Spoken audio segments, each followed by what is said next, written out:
to ask the next one? Yeah. So, do you feel like your childhood trauma shows up in your adulthood? First of all, do you have any childhood trauma? See? Talk about it. No. And you know what? Honestly, this is going to sound... Okay. Because I don't want to offend anybody. So I'm just going to say... I'm not even going to say what I was going to say. But when I did therapy, right, for the brief time that I did it, she was kind of asking me, like, well, what happened? Like, talk to me about your childhood. And I had nothing to tell her. Because they always want to go back to something happened in your childhood to why you are the way you are. And I always feel like trauma is such a negative thing that you automatically think something really bad had to happen to you. Yeah. For me, nothing bad had to happen to me, but I think I was shown too much love, too much support, too much appreciation, if there could be such thing. That you don't even know who truly loves you and who doesn't. Right, because like I got so much of it and such an intense amount of it. Like the intensity of it was like strong for me. And I'm blessed to say that because not everyone can say that. Right. But now because of that, now as an adult, it's like I have this level of like, you need to love and respect me like this. Yeah. Because that's all I got. And that sounds dumb. Like, for me, it sounds dumb to even say that that's a trauma or that's something negative. Yeah. Because some people would kill to have that. But see, that just shows you that too much of anything ain't good for you. Right. So maybe I could be a testament to that, I feel like. It's a perfect testament to that. But I just feel that's what I took from it. And I don't even, but I feel guilty even like saying that or even saying like that's causing problems now that I'm an adult, even though it kind of is. But I feel like other people would be like, what, are you kidding? Like, I've been raped or I've been, physically or mentally abused. Yeah. So my parents wasn't even around. Much love and that's fucking you up as an adult. You know what I mean? Yeah, yeah. So I don't even like to say it, but I feel like that's the reason why I kind of struggle through a lot of things now. So for me, that would kind of be like my childhood trauma, even though it's probably not what other people would consider as a trauma. I feel like for me, it's probably like, I was raised very like stern, like strict. So like by default, I'm a perfectionist. So I'm very hard on myself. And that shit contributes to my mental health too. Because it's just like I feel like I'm not worthy. Like I'm lacking, you know what I'm saying? Like I'm a slacker. Like I feel like, you know what I'm saying? Like this is not how I was raised, you know what I'm saying? Like, so I don't know, like that, I'd say that would be, would that be considered trauma though? Because do you feel like that freezes you from maybe going for certain things? Because you're like, if you do feel like you're a slacker, right? I'm not going to want to take the risk. Right. Yeah, it does. You're like, it's not going to be perfect if you do it on the first try. Yeah. Exactly. Do you feel like it was easier to start this with me because at least you had someone going through it with you? Because that's how I felt. Yeah. Yeah, for sure. But I also had second thoughts too, because it's just like, and I guess you could say too, like when you really, I guess when you have certain expectations for things, it could kind of like, and it doesn't come out that way, like it could really like fuck things up, you know what I'm saying? So like I knew this would work, but I just want to kind of like just wait and see how things was going. One day at a time. Yeah. That's why they say like no expectations, no disappointment. Yeah. If you don't expect nothing. That's why like for me with this podcast, the subscribers, right? Like I didn't even expect the amount that we have now. Right. I was like, we're probably gonna stay at like 5 or 10. Like fuck it. I'm really fucking dead with you, bro. No, I swear to God. 5. I know, I'm giving us no fucking credit. Like, what the fuck? I know, but this is why now, to see the number that we have now, I'm just like, what? Like, I'm fucking waking up like, yes! Like, we did that shit! Like, what? That's how I'm waking up, and it's just like... I'm not gonna lie, like, I try not to look. But this is why sometimes it's good to have no expectations. Because any little thing you're like super grateful and appreciative for. Because if we did, it would be rough. I'm not gonna lie. Yeah. Every little like, thing. Day one, we're gonna have like 500. Like we don't. Like the fact that we don't get that many likes or like that many views, all that shit but would. We will. You know what I'm saying? And time, it will. You know what I'm saying? Like, I got a question. Baby steps, man. For you, Denzel. Based on what you said. Because you said that you're a perfectionist and like you wanted everything to be right, and when we first started doing this, you felt like say like apprehension or whatever. remember before we started recording, you were like, oh, you feel like that you don't do as much or as much as we do. Does that actually help? But does that help ease your mind as a perfect? You know what I'm saying? Does it make you feel more comfortable where you're not having to do everything? And it's like, you know what? There is some comfort to it. You know what I'm saying? Like there is. Where it's like, damn, you know what? Yeah. They're doing what they're doing. You do what you do. I'm not saying that, but the way what you based off of what you said, the two things you said, does it just make you feel like a little bit more comfort? Like, you know what? Damn, I can rely on these two because they're doing what they do, and it is helping me. And it's like, so it does bring comfort, but I feel like sometimes too much comfort because then it gets me like I get relaxed. You know what I'm saying? Like, and then I catch myself, and then I'm like, fuck. Like I get into that shit again. I'm like, fuck. I feel like y'all doing way more than I am, and I just like I feel like I start feeling like, damn. Like, am I even worthy of being on the pod? Like, this is real shit, by the way. Mm-hmm. Am I even worthy of being on the pod? Like, yo, but like, what the it's fuck? crazy because I be feeling the same way. Cause like I'm like, yo, I really wanted to do this, but now that I'm doing it, it don't feel like I'm doing much in it. I'm having fun, but it's just like I feel like I just show up and I just fucking talk every week. That's how I feel. Honestly, I feel like the person who does the most work is him. Me too. And I'm like, we all do. Fuck, we like all do this parts. was our dream. But see, and we're not even doing as much as you. Yeah. But we all do. But then it comes back to like we're a team. And we gotta start looking. But I feel like it's healthy exactly. because, like he might be picking up our slack, but there might be times where we might not feel that motivated, and you know what I'm saying? So and also, I feel like it's healthy and it's working. And also, there could be times like I could just brainstorm to my fucking self, but I talk to you guys, and it's like it goes. Then it's like conversation. Right. So even whoever maybe started, it still goes with the three of us, and it's just like goes, back and forth, bouncing off of each other. It's the triangle, and then it just goes. It flows that way. Such a good way of like seeing things. Like your mind automatically just goes to the positive side. I've never looked at the glass half empty. That's amazing. Yeah, and that's again. Write a book on how you do half glass emptiers over here. For you. I will be your editor. I will type.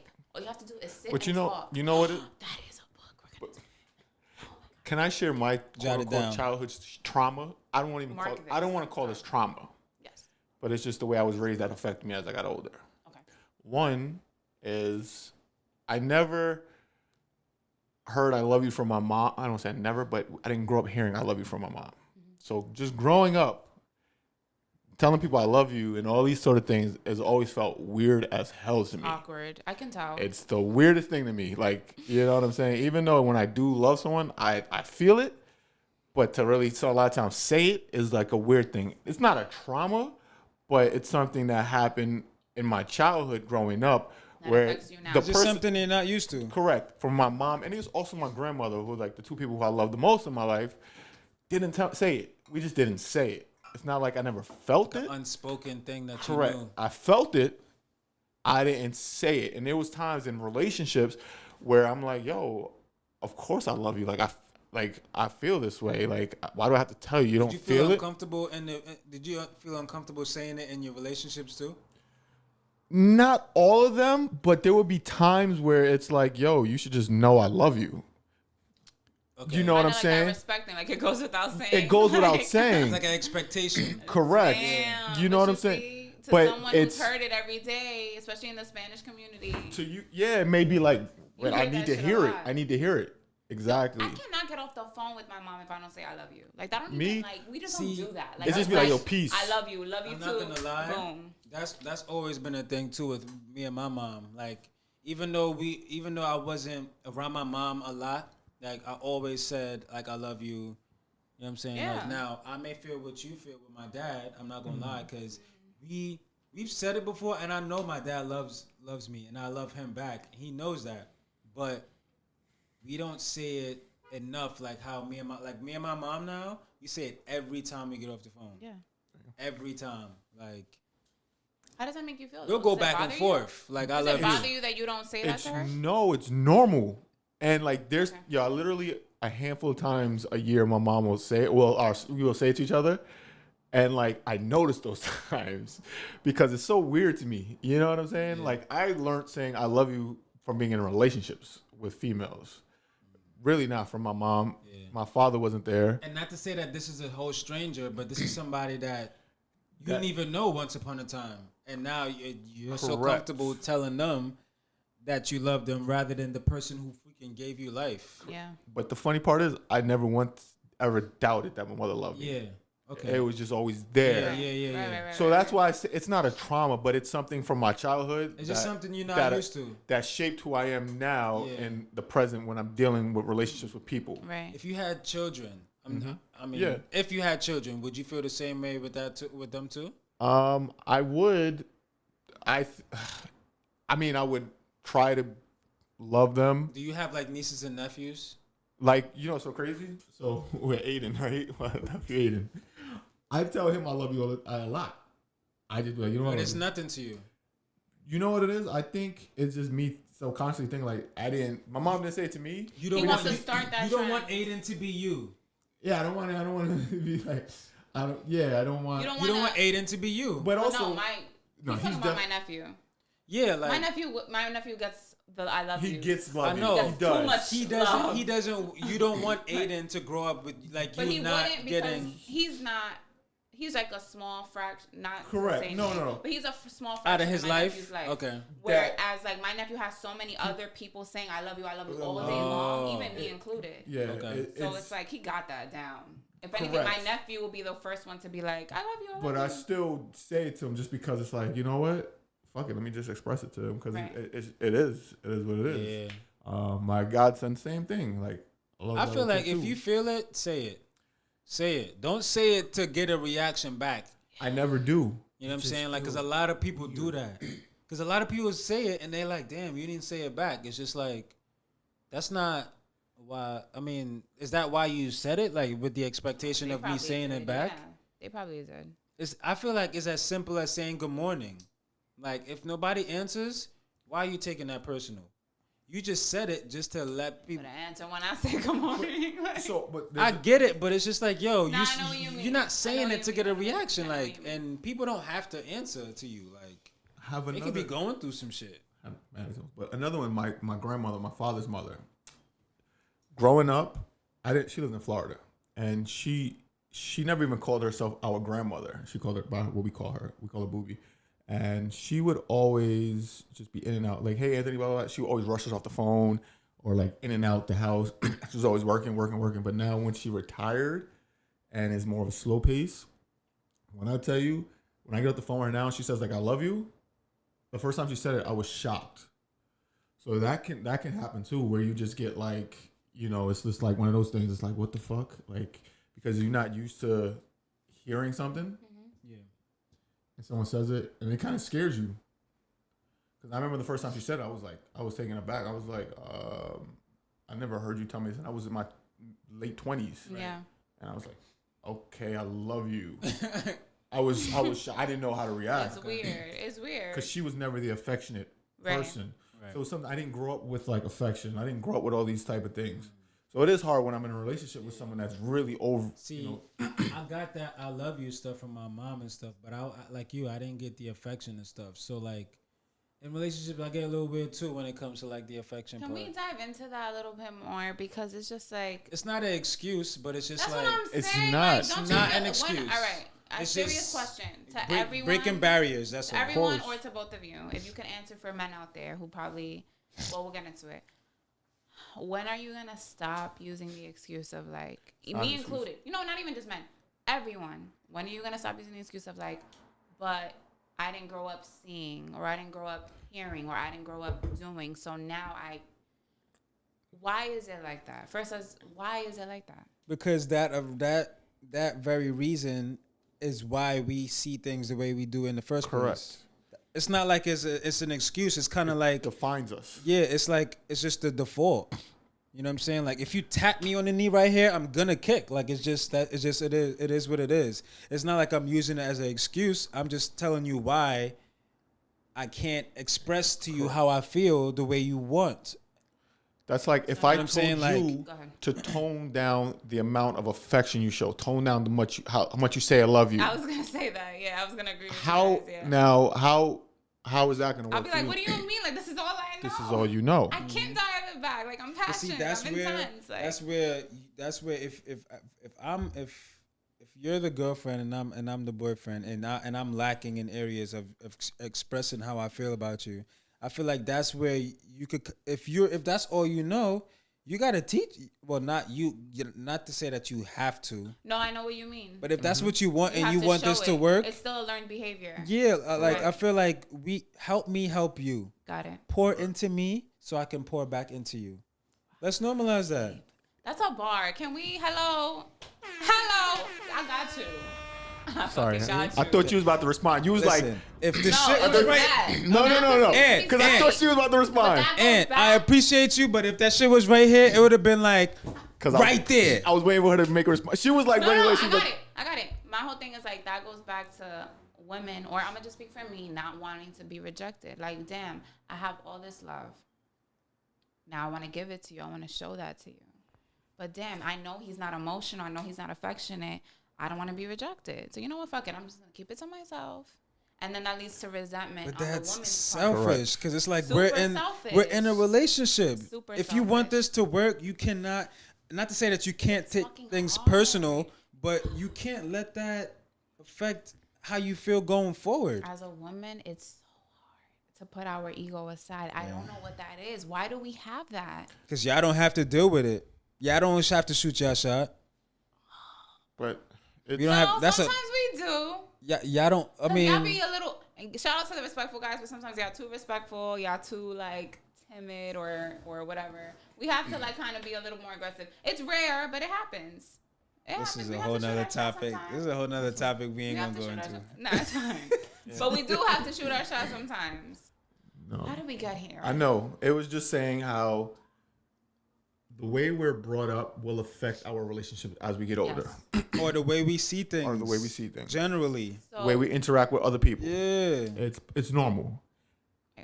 Being able to compromise, not even compromise, it's being able to have an honest conversation with yourself and other people. Because like I said, I know that saying I love you and being affectionate is part of being in a relationship. Mm-hmm. There's times where I don't notice it because it's just wasn't something that was in my everyday life. So there's days I can just go and I don't need it. Yeah. I don't crave it. And it's just like, it's just a regular day for me. See, like you said you only know that the love part was part of a relationship, but you didn't know that love is just like a part of life. Mm-hmm. You know what I'm saying? Like you only knew it was a part of the relationship part. You know what I'm saying? Verbalized and shown. Okay. I felt it. That's what I'm saying. I knew it was there. Yeah. But as far as verbalizing it, not everyone. That's the thing. Not everyone knows it's there. Like how I knew it. They need. It's a pride thing. For me. Just I don't know. Not for you, but just like your family. Like why didn't your mom? No, because I don't think my mom experienced it with her mom. Her mother. My mom was. So it's just based off experience, just off of habit. Yes. Yeah. And it's just you just pass that down. Like when Natalie was talking about like her parents, with the love, depressive functioning, major functioning depressive, and it was like get over it, like man up kind of thing. Where now you're more mentally intelligent is the word. What's the emotionally intelligent now, where you can change the narrative going forward for your future. Where your parents didn't know that at then. It wasn't something that was taught to people in that time period. Normalized. It wasn't in the 90s, 2000s. That's when they were children, that shit wasn't normalized either. Like, what? So it just makes it easier for you. Therapy wasn't even a thing. Yeah. No, it was frowned upon. Yeah. Yeah.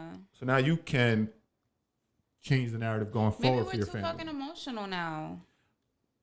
Maybe our generation is just way that is a whole different topic. But how are we way too emotional? Maybe we weren't in tune with our emotions before, and now that we Wait, save that. Nah, we're gonna save that. Can we? I was gonna. That's a good topic. I don't know if we should get into that. Yeah, because I might be the opposite of how Denzel about to feel. I know. I could already tell by his face. Nigga, Ant went like this. I said that nigga Ant went like this. No, we need content. So let's save that. Stay tuned for episode. Nigga said that's some bullshit. Stay tuned for episode I was gonna say that. Damn, son. I was about to go off just now. Nah, I don't even know if I'm gonna have it for next time. We're gonna talk about it. Hold it. Pause. All right. Are we good with this? I think Alright, if you know better, you do better. Done. So let's work on it. Let's just work have on those it. conversations to help you. You're aware now Yeah. that happened in your childhood, whatever. Yeah. Let's just work on it. Don't make it an excuse. We are not our trauma. Exactly. We Don't are let your trauma not. define you. And let me clarify. Just because my mom didn't say I love you every day does not mean I'm traumatized. It's not a trauma. It's just something that affect. You know, it's just something that's not normal to me. Yeah. I still felt the love. I think the question probably should have changed. Like, do you feel your childhood experiences Correct. Yeah. show That's up a in better. your adulthood? Yeah. Yes. Because trauma is, I feel like it's just very specific. Yeah. And there's a lot of Negative. nuances in it. And Yeah. whatever. Yeah. All right.